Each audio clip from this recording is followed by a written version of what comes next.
Hello, and welcome to the back room, where we talk about politics across the country, around the city, and even right here in the Bronx.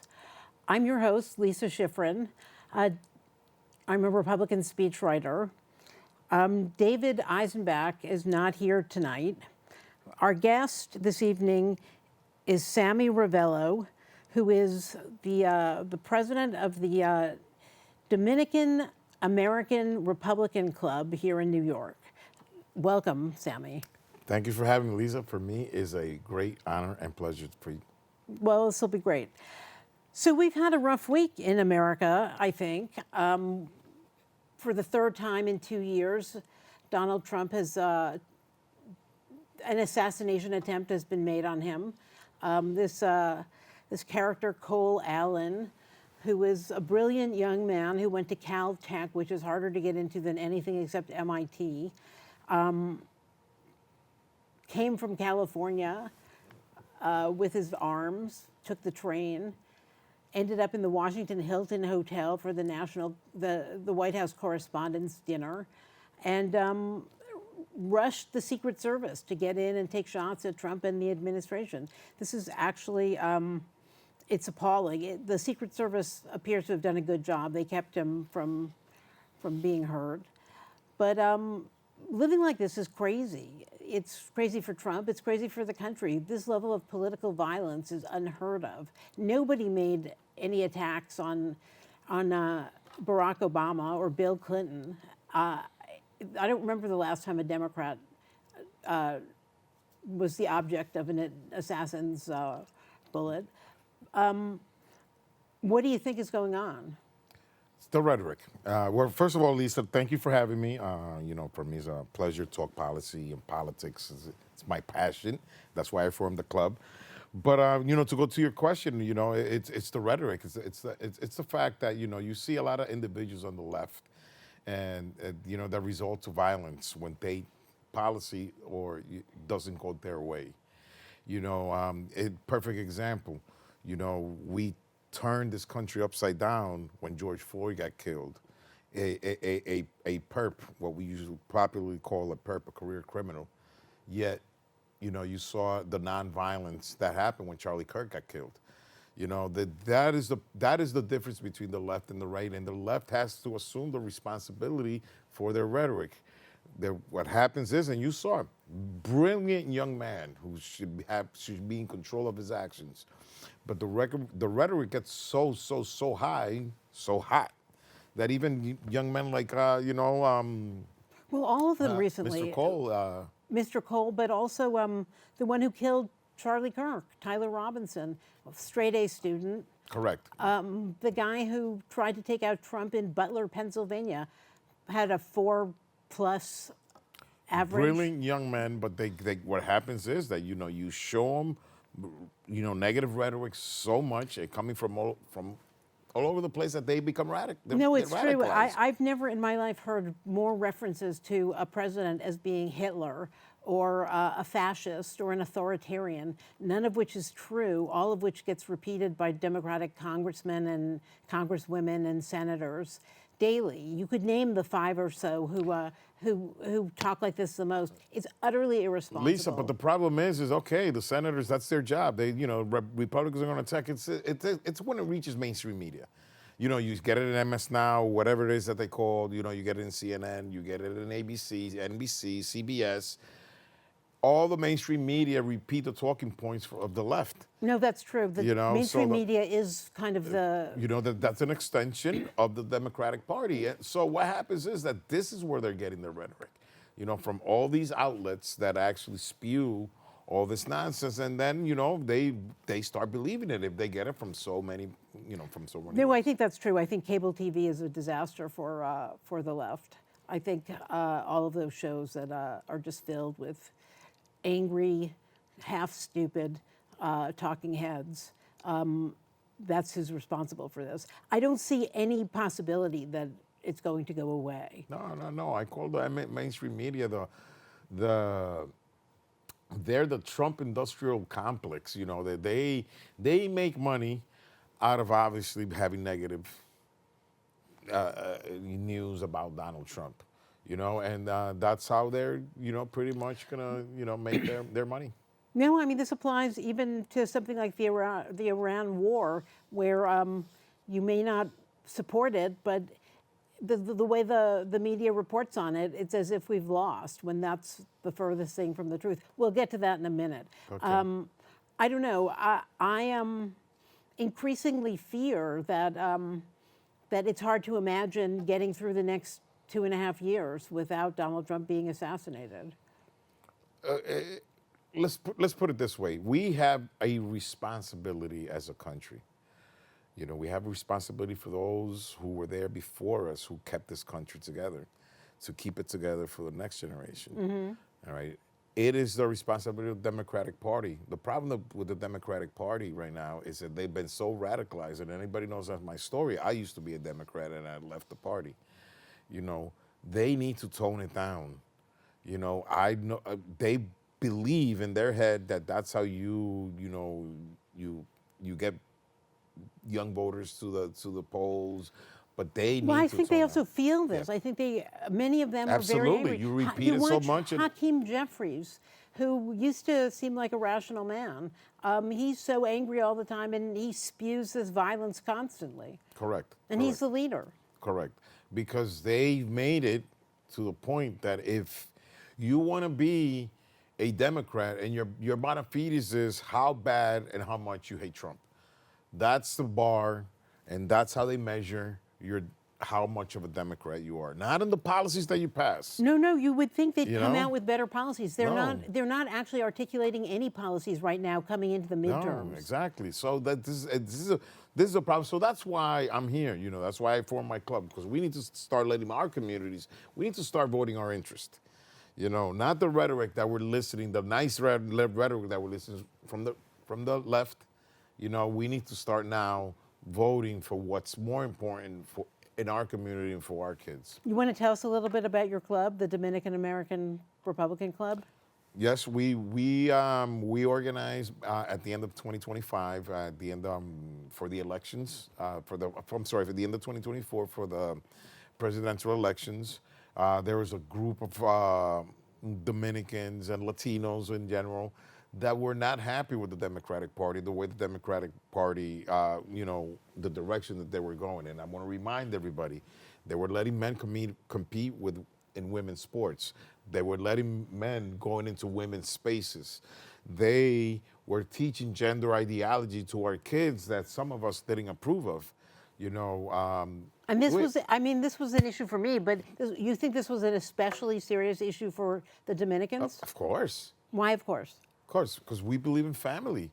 We believe that the parents, are the ones. Nobody in this world is going to care more about their kids than the parents.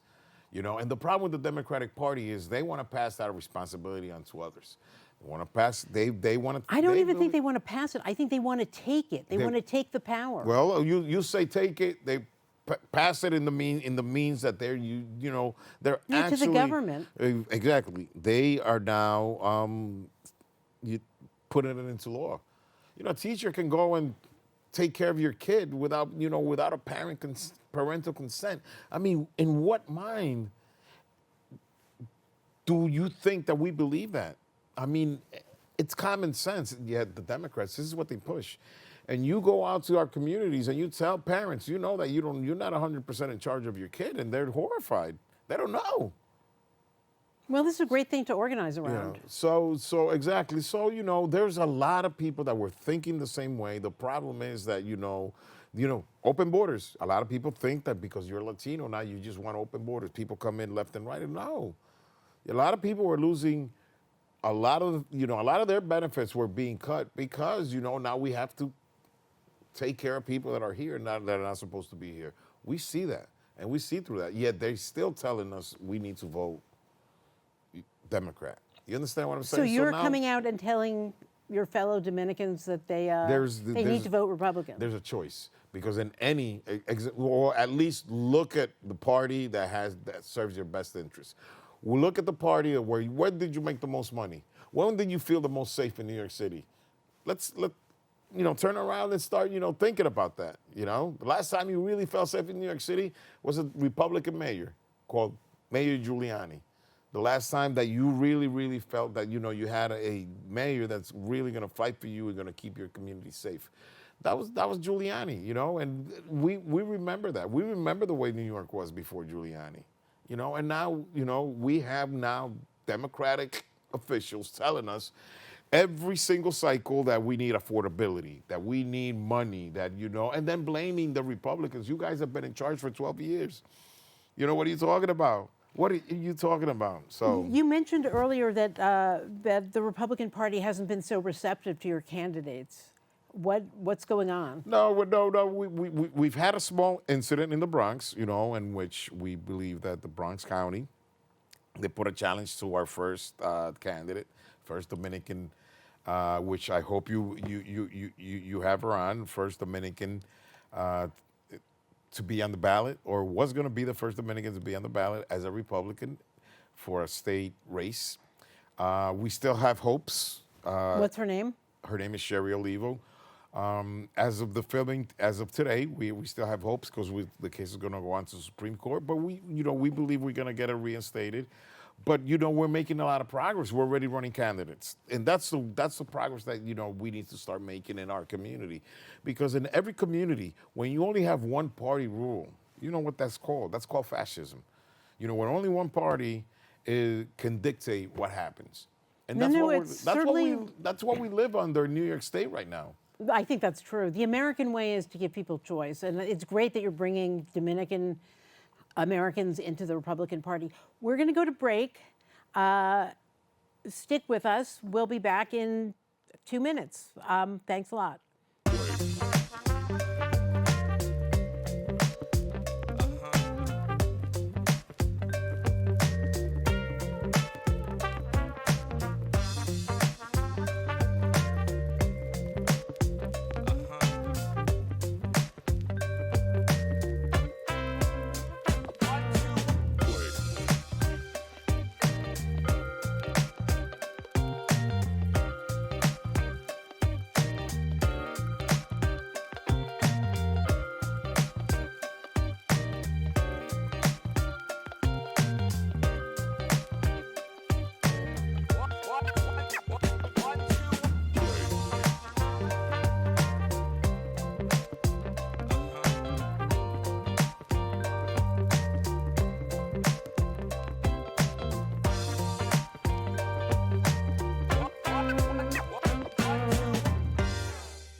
Welcome back.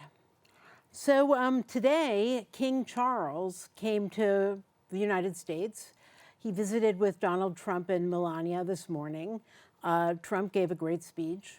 And then he went to speak at Congress, where he gave a fascinating speech making the argument for 250 years of America and England having a very close relationship, and why that ought to continue, the special relationship. I was a little surprised because I have thought England has behaved pretty badly lately. I think their Prime Minister Keir Starmer, not letting the United States use military bases while we're in Iran, that's been a problem. No flyovers. England has become a weak country in a lot of ways. Economically, certainly militarily, it doesn't. It's not the England that won World War II or World War I. It's unclear that England is a country that we ought to think of as our closest ally. I mean, in some ways, watching the Iran war, Israel is our closest ally. Israel has been an effective partner during this war, whereas England has not. But King Charles gave a great speech, a truly great speech, and really made the case for why these two countries have a long, long history. We started out as part of them. There was the rebellion, and then we've been allies ever since. So I think it's an interesting question how close this relationship will remain, and whether it should or not. What do you think? That it should not. I'm going to tell you why. You said a couple of things that I agree with, and number one is it's a weak country.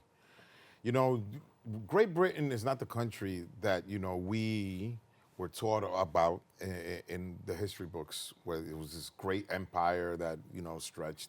Seriously, looking forward, what does England bring to the table? What do they bring to the table? They're not they're an economy that's on the decline. We got to pay for their defense. So if they get attacked, we got to defend them. We have to go and defend them because we are part of NATO. Yet, if we are at war, they don't let us use their bases. So, what's the game? See, I have a different view when King Charles comes in and visits here. He has really no power. He would like for us to remain, partners, but who's going to pay for this partnership? Who's footing the bill for this partnership? Well, I think we foot all the bills. And I want to, King Charles says something about shared values. You can get arrested for an internet post or for a Facebook post in England. Is that a shared value? Do we share that value here? We have, I think, something called freedom of speech in the United States of America. No, they seem to have no freedom of speech, especially correct. when it comes to dealing with their Islamic population, which is taking over their country. And that's a real problem. We need to look at that as an example we want to avoid. So is it shared value? That's my point. My point is that you asked me the question, and I think we ought to just on an economic point of view. I think we should really look at our alliances a little closer.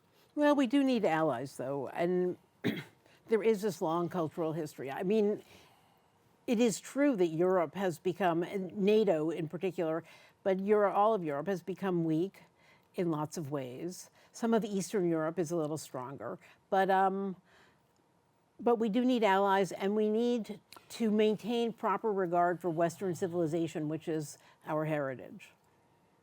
So we need the proper allies, and that if the British want to water down their culture, we don't have to go down with them. And it seems like the British and the Germans and the Italians. I'm one of those that, do you want to keep your Italian heritage? Fine, I don't care. I don't call it racism. We don't have to all be a melting pot. So those that want to stay, whatever it is, whether, you want to stay Indian or Chinese or white or, Scandinavian, it's up to you. You have to force people into melting. But it seems like Europe, in the process of trying to do that, which is fine, they are redefining what immigration is, and they want everybody now to have open borders. Well, they've taken 50 million Muslims from mostly from Arab countries, some from Africa. Plus another, few million from Africa. Right. We're close up there. There's close to 100 million immigrants in Europe. again, if that's what they want to do, No, that's it's fine. But crazy. they don't It's need crazy. to force us now to just open your border. I'm all for, let's let everybody in the United States is a country of immigrants. But why can't we just have, orderly? Show your ID when you come in. Let us know who you are. Well, legal immigration where we get to determine what works for us and Correct. what skills, what economics work for us, where it's not just people pouring over the border for economic Exactly. opportunity. So show your IDs, show us who you are. We don't know what country, because a lot of misconception thinking that it's only Latinos that come over that border. There's a lot of Somalis. There's a lot of people from China, Russia. A lot of people from other countries, not just India, Latinos. lots of Indians A lately. lot of Indians, biggest, heaviest populated country in the world. I mean, as you can, and we see that. A lot of, it's not just Latinos coming in through over that border. No, of course not. I think, I mean, A lot of terrorists. a lot of terrorists. I certainly agree with you that that we need legal immigration and we do not need illegal Of immigration. course, we welcome it. Let's bring, if we need low wage, let's open up to countries that are going to offer that type of labor, and let's do it legally. Show us who you are. Come in. Something happens, we know where you are, who you are, and not this chaos that we have. So, on a totally different subject, the New York Times this week decided that we should all be in favor of woke stealing. They did an interview with Hassan Piker, where, what do they call it? They call it micro looting, where you go into Whole Foods and you steal a chicken or something, and somehow this is okay. This is crazy. It's insane. It's a very weird direction for revolutionary politics to take.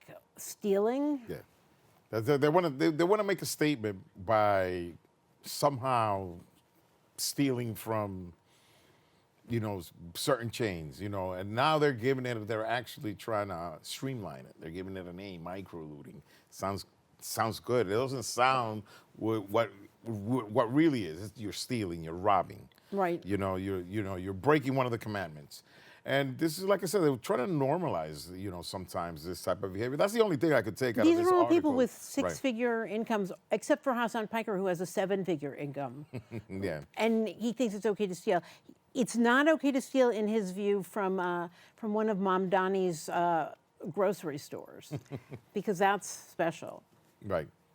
And again, like I said, it's a two-tier system that sometimes, and I see it a lot on the left, and they they kind of masquerade it as equity, but I see a lot of that on the left. It's two-tier system for a certain amount of groups, certain amount of people, certain amount of citizens, and they calling it, and they love to call it a nice little name that kind of. Well, it certainly happened a lot with the George Floyd riots. I mean, lots of stealing, lots of looting. Correct. What happens is that this people hear the wrong thing, and now you get folks going into stores, stealing, and what happens? Stores have to close down. You see. That's right. Stores close down. First, they lock up the deodorant and the toothpaste, and then they close down because who can stay in business when you can't prosecute anybody who steals less than $1,000 at a time? That's right. And that's the problem that happened to a lot of stores here in Manhattan. You have a It happened to a Rite Aid right next to where I live in the Bronx. You have DAs that do not want to enforce the law. They don't want to. They were elected to be defense attorneys. It seems like, Right. rather than district attorneys, Prosecutors. And what happens is that you get a breaking down of our community, because the same guy that's still committing crimes over and over, and I'm talking about small crimes, broken windows crimes, and that deteriorates the community, that deteriorates our neighborhoods. And Now, that's this what must happens. offend you as an ex-policeman. So, on a different subject, Iran. we've been in the middle of this endless ceasefire. Donald Trump seems to feel that the Iranians are in such disarray that he doesn't want to continue bombing them. I think he's wrong. I think he should be bombing them. But I think we should end this war, and to end it, we need to win it. So sitting around waiting for Iran to bubble over, to fall apart, I think there are some drawbacks to that. On the other hand, it does look like they're falling apart. They've got their government is not a functioning unit. They've got the foreign minister and the ex-president, and then they've got the IRGC, the Revolutionary Guard. The Revolutionary Guard seems to be running the country. The Revolutionary Guard pulled them back from negotiations last weekend. I mean, I guess if this continues, Iran wants the Strait of Hormuz opened up because they need to be able to export their oil. They're losing billions of dollars by the week. The government's falling apart. They can't pay people. So who knows? I mean, maybe this is a strategy for actually regime change. Okay, so I've been following this very closely. You know, for your viewers, I just want them to know I am a war veteran. I'm a veteran of the first Gulf War, so I am not shy about talking about this subject. I originally did not like the invasion of or the attack or the war in Iran. I'm not for this war. I welcome the ceasefire, but you mentioned something that I want defined for me. We need to win it. And the only thing that I break with the president is define me what winning is. Well, it's two things. It's two things. One, we have to get their nuclear material. They have to agree to not creating any more nuclear material, processing it, and we need to take what they've got. And two, I believe, though Trump has not said so, that we need genuine regime change so that we don't have a government that is willing to shoot 40,000 of its own people in January. So I think that's an important thing. My point is, I don't want to spend another $1 trillion on another war where, when we start in one position, 20 years later, we end up in the same position. Yeah, I don't think this is going to be a 20-year war. And that's what I'm afraid of. I think it might be a few months. And I hope you're right. I hope you're right. And I want to make sure this is not, I may, not go along with our president is doing maybe on this one. That does not mean that now all of a sudden I'm thinking about changing parties. I'm getting that. Or all of a sudden I drop my support for President Trump. No, of course not. He's done a lot of great things. I just think on this one, I really believe that I don't want us getting bogged down. I think we might lose the midterms over this.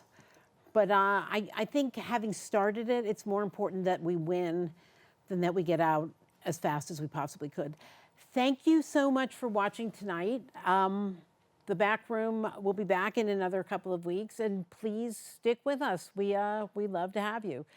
Good night.